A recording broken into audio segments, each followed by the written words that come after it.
Hello everybody, my name is Malloy from Kingdom Builders Hobbies, and I'm here to talk to you guys about movement in bolt action.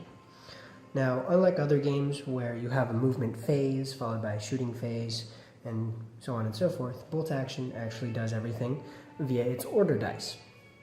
So whenever you draw an order dice, you can decide what to do with a single unit, and one of the biggest things you'll be doing throughout the game is moving your units. So here before you, you have the two orders that allow a unit to move. Now, the most basic one is basically run. In this one, you just run. Pretty simple. When it comes to vehicles, like this M4 Sherman, he would run 18 inches in a straight line. Now, certain terrain will hinder your ability to run. You can't run over certain things, and infantry can't run into hardcover or things like woods. And then infantry, when they run 12. And then finally, this MG team also runs 12. Now the next order is advance. And advance is probably the order you're going to use the most throughout the game, just because it allows you to move and fire in the same action. Now when it comes to advance, your tank, like this M4, is allowed to move up to 9 inches with one 90-degree pivot anywhere in its movement. So here, if I want, I can move my tank up, and let's say I'll just move her up 3 inches, and then we'll pivot it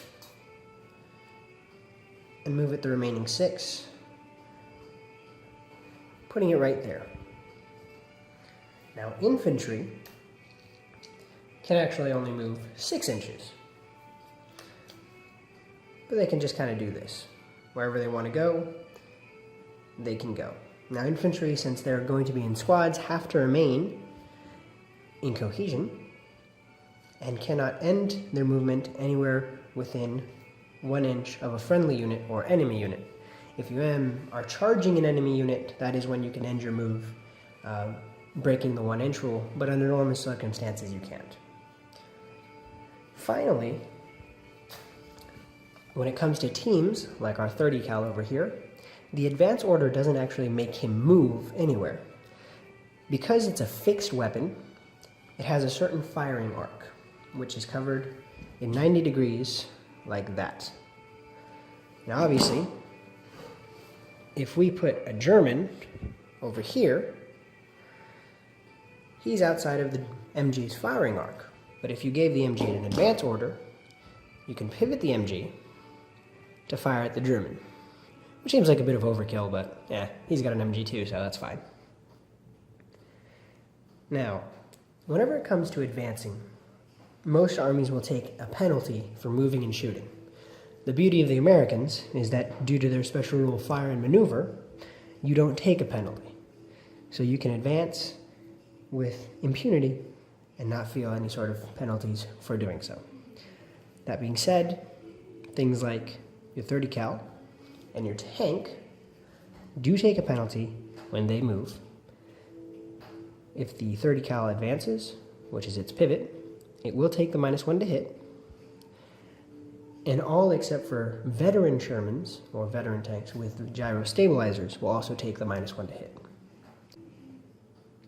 So just to quickly go over everything, tanks can run 18 in a straight line, or they can advance 9 and fire, and are also allowed a single 90-degree turn.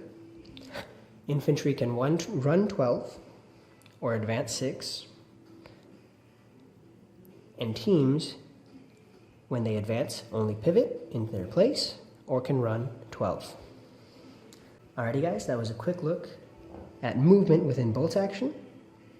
Stay tuned for our next thing coming up.